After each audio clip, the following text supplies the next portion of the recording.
We are honored here at the Bitcoin.com studio to have the Treasury Secretary of the United States. And honestly, one of the unsung heroes of this administration, just a loyal operator executing on the president's agenda.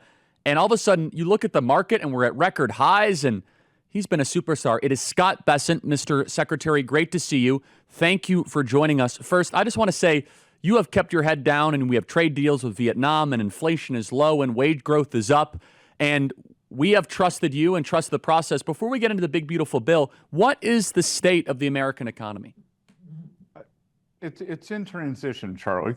And again, thanks for having me. Thanks for everything you do.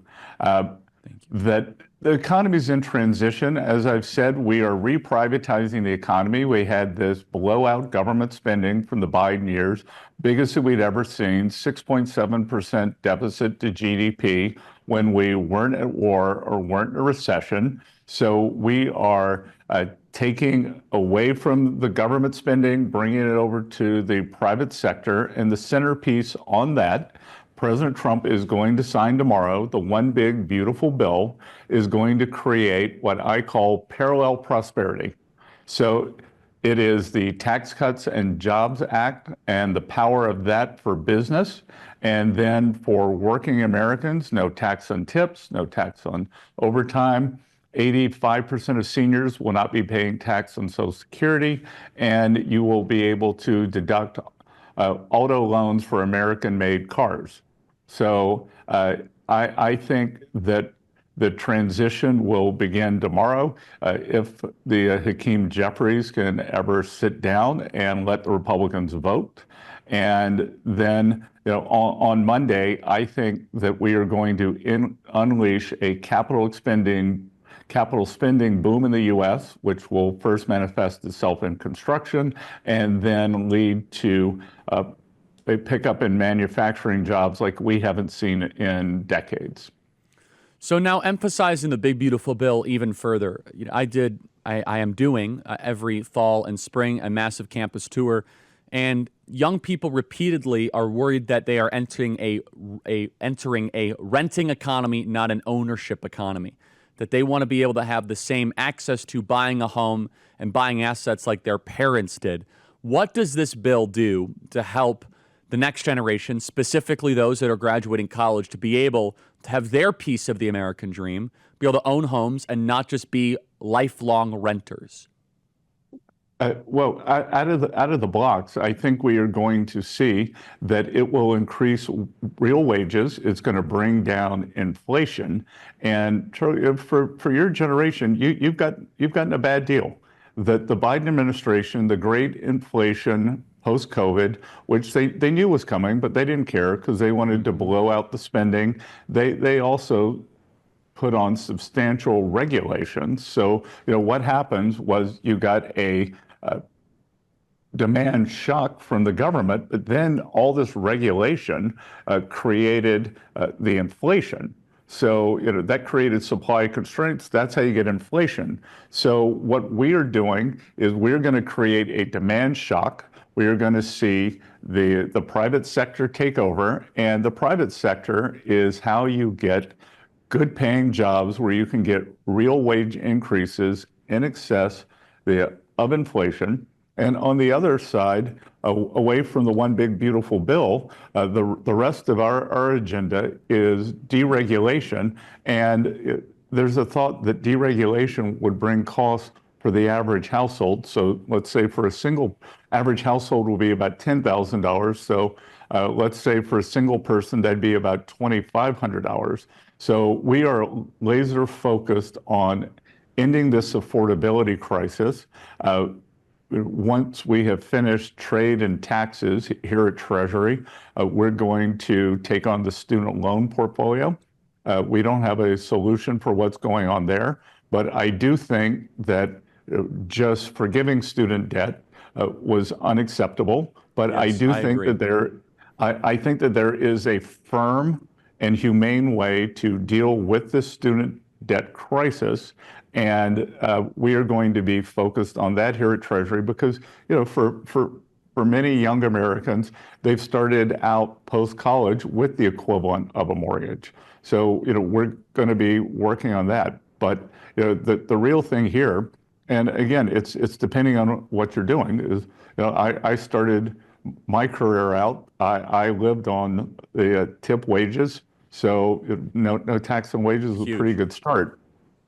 The no tax on tips, by the way, is major. We're going to see now more money in consumers' pockets, which will stimulate bottom-up consumer spending.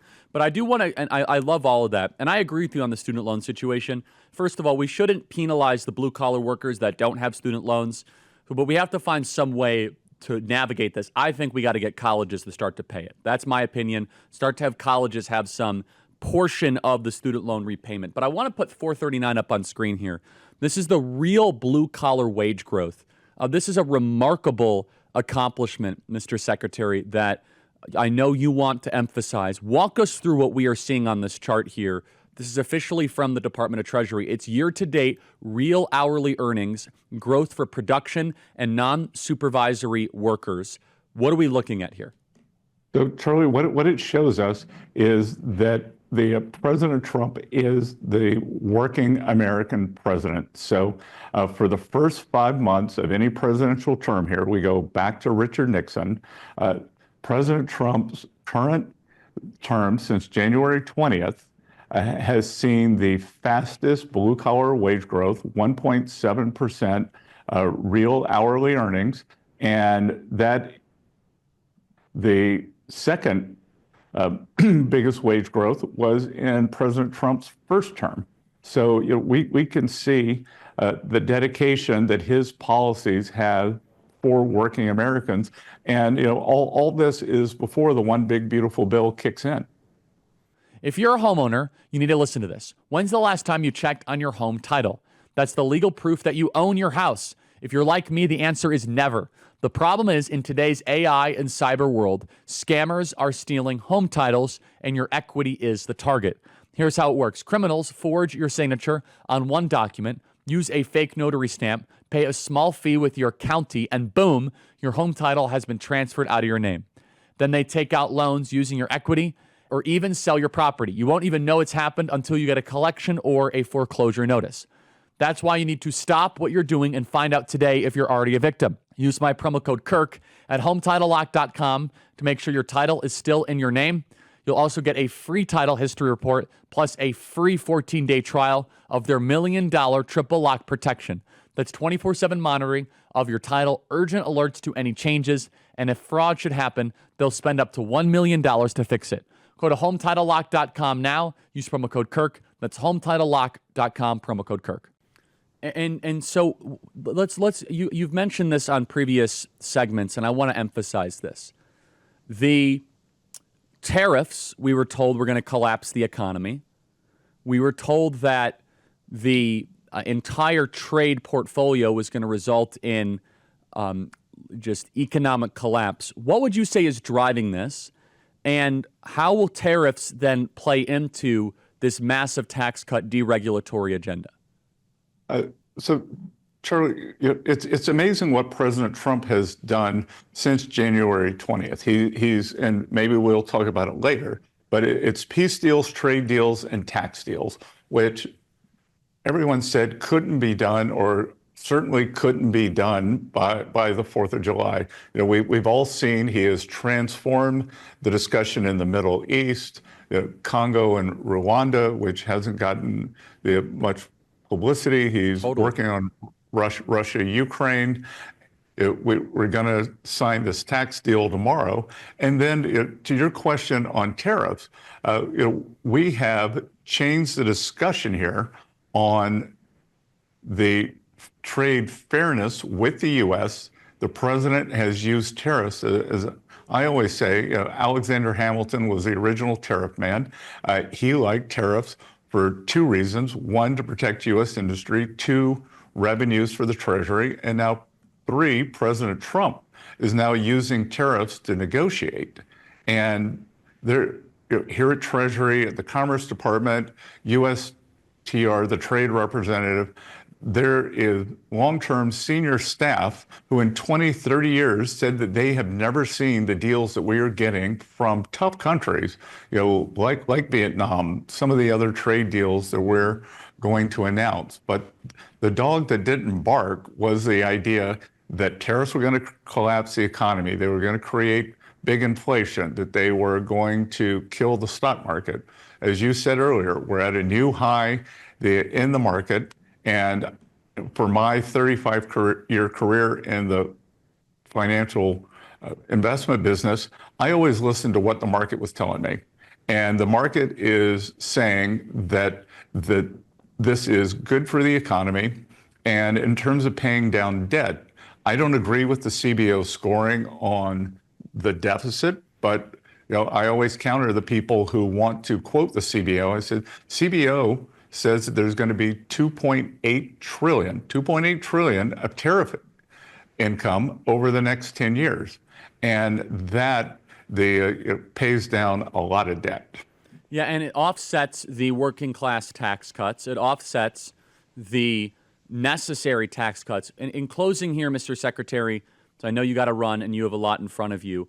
Of all the big, beautiful bill elements, what parts are you most excited about that you don't think have gotten adequate media attention? We have the $1,000 baby investment account. We have obviously some drill baby drill. What do you wish as Treasury Secretary of the United States would get more attention that you think is going to supercharge growth in the economy? Parts of this major bill, please. I Charlie, what I like about this bill is the parallel prosperity.